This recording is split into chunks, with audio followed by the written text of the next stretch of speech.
Close your eyes. The year is 1953. The year inside Westminster Abbey is thick with incense, candle smoke, and the weight of history. You are 27 years old. Elizabeth Alexandra Mary Windsor. A daughter, a wife, a mother of 2 small children. But today, you are no longer simply Elizabeth. Today, you are destiny wrapped in white satin. The choir hums. Trumpets pierce the silence. The Archbishop of Canterbury lifts the crown. It glitters under the lights. But it is not light. 2.5 pounds of gold, velvet, and jewels. And yet, the true weight is invisible. It is the weight of centuries, the weight of empires that rose and fell, the weight of millions of eyes, watching, expecting, demanding. When the crown touches your head, you are no longer yourself, you are a symbol. And symbols do not yawn. Symbols do not stumble.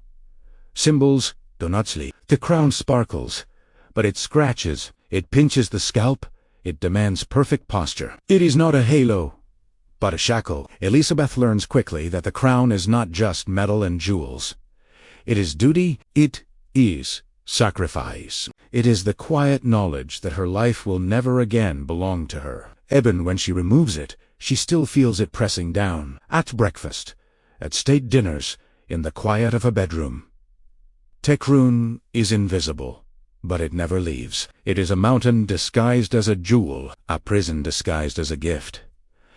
Story itself, whispering, do not falter. The coronation is long. Hours of standing, kneeling, reciting oaths. Tabby is cold, but the robes are heavy. The cameras are everywhere. Elizabeth rehearsed for weeks, balancing the crown on her head while walking in her palace corridors. She practiced turning pages of speeches without letting the crown slip. She practiced smiling without showing fatigue, because if the crown slipped, even for a moment, the illusion of monarchy might crumble. The crown itself is a museum of empire. The Cullinan II diamond, cut from the largest diamond ever found in South Africa. The Black Prince's ruby, which is not a ruby at all, but a spinel carried through centuries of conquest. The St. Edward's sapphire, said to have belonged to Edward the Confessor in the 11th century. Each jewel is a story. Each a story is a burden. And Elizabeth must carry them all. Imagine trying to sleep after such a day. The crown is locked away in the Tower of London, but in her dreams, Elizabeth still feels it pressing down. She wakes with stiff shoulders, with the echo of trumpets in her ears. For 70 years, Elizabeth carried it, not always on her head, but always in her life. At Jubilees, at Piraeus, at Unerus. The crown was there, gleaming, reminding her that she was not free. Even in laughter, the burden hummed beneath her smile. And so, the crown that weighs a ton became the crown that never slipped. Because if it slipped, even for a moment, the illusion of monarchy might crumble. Elizabeth wore it rarely, but she carried it always. And tonight, as you drift into sleep, imagine the crown resting not on your head, but on a velvet cushion far away. Heavy, glittering, eternal. Imagine a house so large that footsteps echo for minutes. A house with gilded ceilings, bilbeth curtains, chandeliers that drip with crystal. And yet, in this house, there is no silence. You are Queen Elizabeth II. You live in Buckingham Palace, Windsor Castle, Balmoral, Sandringham, but none of them are truly yours. Every corridor has guards, every room has stuff, every window has eyes outside, waiting for a glimpse. Privacy is a luxury, and for a queen, luxury is never free. The queen's day begins not with an alarm clock, but with a knock. A maid enters with morning tea. Another brings the newspapers, already ironed so the ink won't stain her fingers. A dresser lays out the outfit of the day she's on, not for comfort, but for symbolism. Even breakfast is not private. A diary of her meals is kept, a record of her preferences. Imagine never eating toast without someone noting how much butter you used. The Queen's calendar is a machine. Meetings with ministers, audiences with ambassadors, garden parties, ribbon cuttings, state banquets. AHE event requires rehearsed smiles, carefully measured words, and the same wave repeated thousands of times. Even her laughter is restrained, polished, practiced. Privacy is not possible when your life is a performance. Even at night, the palace is not silent.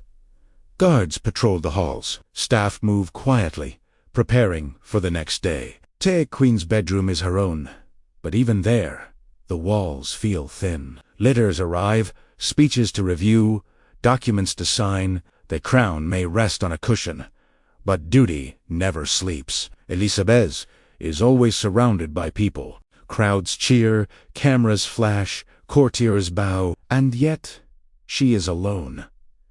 Because the privacy is not just about being unseen. There were moments rare, fleeting when Elizabeth found privacy, walking her dogs in the gardens, riding horses in the countryside, driving her Land Rover at Balmoral, hair tucked under a scarf, almost invisible. But, even then, someone watched from a distance. Even then, the crown lingered like a shadow. And so, the palace that sparkled with chandeliers became a cage of glass. Every smile recorded, every silence interpreted, every step measured. For most people, privacy is ordinary. For Elizabeth, it was extraordinary. Arare tre sure, more precious than diamonds. And tonight, as you drift into sleep, imagine the palace lights dimming, the corridors empty, the Queen, at last, alone with her thoughts. Imagine walking through a palace corridor lined with ports eternal. But behind every painted smile lies a storm. For Queen Elizabeth II, family was never just family. It was monarchy. And monarchy meant that every quarrel, every heartbreak, every scandal was magnified, framed, and hung for the world to see. Once upon a time, there was a wedding. A shy young woman named Diana married a prince named Charles. The world called it a fairy tale. But fairy tales are short. Real life is long and the marriage fractured. The tabloids feasted, and the Queen, who believed in silence and duty, watched as her family became a soap opera. The palace as a stage, ebony balcony appearance, was a performance. Ebony Christmas photo. A script. Tiffany smiled for the cameras, but behind the curtains, voices rose, doors slammed, tears fell. Elizabeth could not intervene as a mother. She had to remain a monarch. And so, she watched her children's lives unfold like plays she could not rewrite. When Diana died in 1997, the world wept. Crowds filled the streets with flowers, candles, and grief. But the Queen remained silent. Her instinct was to protect her grandsons, to shield them in Balmoral.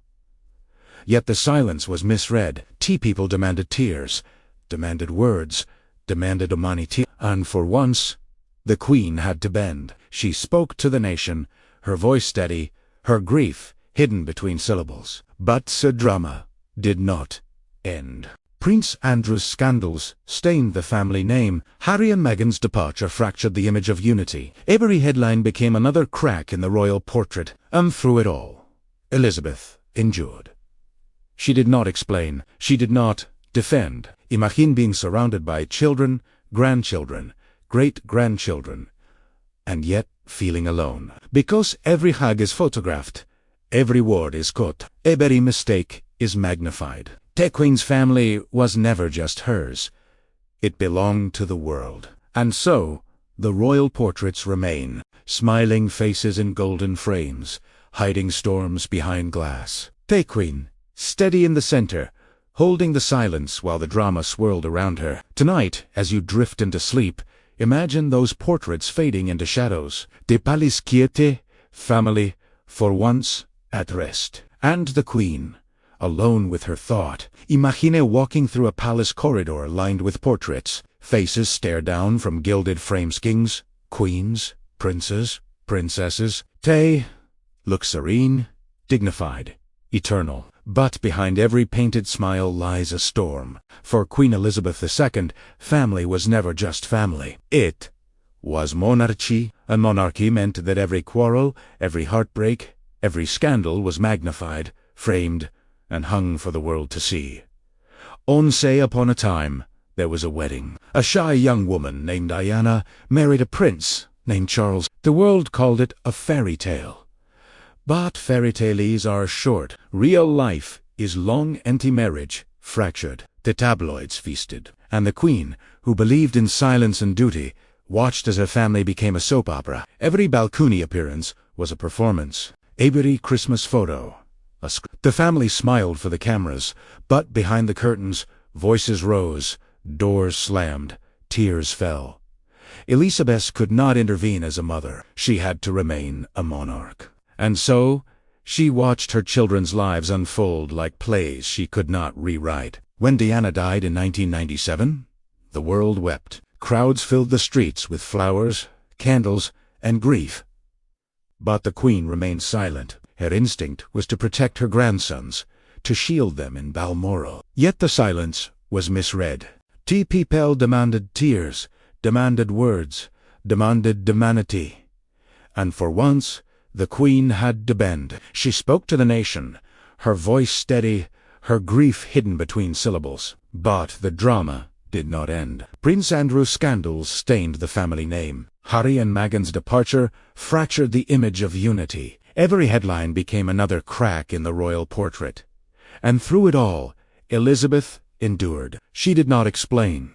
She did not defend. She simply carried on, as if silence itself could hold the family too. Imagine being surrounded by children, grandchildren, great-grandchildren, and yet feeling alone. Because every hug is photographed. Gather every word is quote. Every mistake is magnified. The Queen's family was never just hers.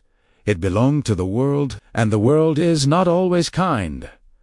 And so, the royal portraits remain, smiling faces in golden frames, hiding storms behind glass. Take Queen, steady in the center, holding the silence while the drama swirled around her. Tonight, as you drift into sleep, imagine those portraits fading into shadows. The palace keeping the family, for once, at rest. And the Queen, alone with her thoughts, whispering to herself what she could never say aloud. Tay used to say, "The sun never sets on the British Empire." It sounded glorious, eternal, unstoppable.